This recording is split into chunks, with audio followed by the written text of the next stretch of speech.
presse bi on l'a décidé hier suite à benn constat boo xam ne ni que ni ñun ñëpp que musée civilisation c'est un lieu qui est géré par l'État du Sénégal et il y a des activités yoo xam ne ni que ni dañ ko fay tenir muy ay activités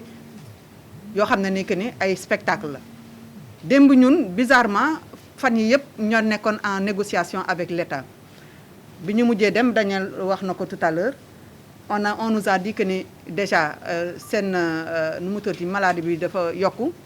ñu comprendre ko xaar leen tuuti ñu xool évolution yi bu wàccee ñu ubbi ok on a été très sage ñu dégg pour rek être parce que on est des patriotes le sitting également on nous a dit que ne délai bi ngeen ko dégg kii vous n'avez pas respecté les délais on nous a dit également que ne mënu leen tenir sitting bi parce que dafa am interdiction pour les rassemblements bon on a dit bon interdiction pour les rassemblements ça c'est autre chose mais pour délai bi comme on est des légalistes on va redéposer une demande d'autorisation et repousser le sitting qui est renvoyé au mercredi 23 décembre et d'ailleurs j'en profite pour faire un appel à toute la communauté artistique de rejoindre l'ACAM ak Aliemi le 23 décembre à 15h à la place de la Nation ex-place de l'Obélisque mais démb ñun ce qu'on a constaté c'est-à-dire on s'est rendu compte que ñun amuñu tekkiwuñu dara ci réew mi quoi ñun loolu la ñu rendre compte démb dañu rendre compte que ni ñun tekkiwuñu dara ci réew mi parce que comme affaire bi dafa xam ni dafa nekk affaire ku ma am ndey ak ku ma amul ndey on ne peut pas comprendre dans un pays comme ça on est en train de parler de négocier avec l'État pour ñu am disons benn issue heureuse par rapport ak liggéey nit yi mën a def seen liggéey que dem bu ñu gis benn spectacle qui se tenait au musée des civilisations mais avec les gens yoo xam ne ni que ne respecté wuñu d'abord mesures barrières yi ñu ci bari soluñu masque ñu ci bari respecté wuñu distanciation physique bi et il y avait un orchestre qui jouait comme sama grand nu mu ko waxee c'est-à-dire mënuma comprendre que orchestre nekk fa di jouer nit yi nekk fi respecté wuñu distance yi di lekk di naan di ko ba pare en plus di ko publier sur Facebook et que nous on nous dit yéen dem leen ngeen toog seen kër mais il a raison quand il dit que ne xanaa virus bi bu bëccëg jotee ba minuit dafay sieste bu nu ubbee boîte yi rek wala bu nu ubbee fi lieu de diffusion yi mu yeewu mais effectivement man bi ma fi nekkee ba léegi ba fi corona bi muy exister man mosuma fi dégg ne kenn dafi am benn musicien dafi am wala benn acteur culturel dafa am kii te mosuma dégg fenn ne que ne même les lieux de diffusion moment yi nga xam ne que ne moom la ñu autorisé woon pour ñu ubbi restaurants yi bars yi ak hôtels yi on n'a pas eu vent de nit dafa jëlee corona ci lieu de diffusion yooyu donc aujourd'hui au niveau de la CAM ñun le mot d'ordre mooy lan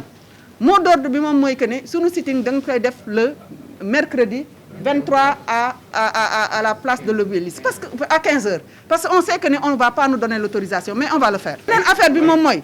mooy que ne on demande à la communauté artistique d'aller travailler dem liggéey rek nanu dem liggéey parce que ñun amatuñu ci mbir mi lenn parce que on est fatigué aujourd'hui xamuñu sax lu ñuy wax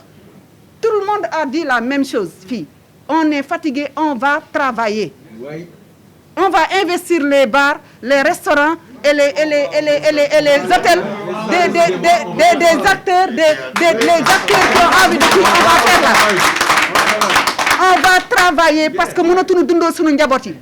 Comme ni ma ko waxee barki démb ci bi ñu dajante kii ñun dañu am gàcce di xool suñu ay njaboot parce que suñu njaboot yi ñuy xool di xool seen i baay di xool seen i ndey suñu waajur yi diñu xool suñu mag yi diñu xool suñu rakk yi diñu xool parce que tout simplement ils nous regardent benn bët boo xam ne ni que ni mënatuñu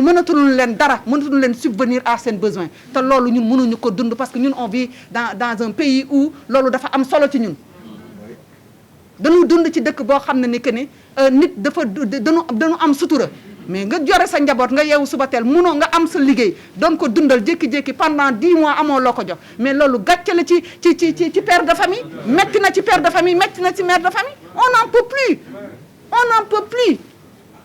plus on fait pas de bras de fer on respecte tout le monde l'état sunu état la comme ni ñu ko waxee woon la dernière fois ñooy sunu ndey ñooy sunu baay président de la république moom moo bëgg artistes yi donc comme sama grand nu mu ko waxee tout à l'heure nañu indi solution bi on va travailler On demande aux restaurateurs, on demande aux hôteliers, on demande également à tous les gens qui disposent de lieux de spectacle, ça prend moins de 500 personnes pour le moment. Comme nous avons autorisé arrêter la dernière fois, de venir, de nous aider à soutenir ce combat-là et d'ouvrir. Bon, ou bien nous jouer. Pour nous faire tout le monde. Wassalam.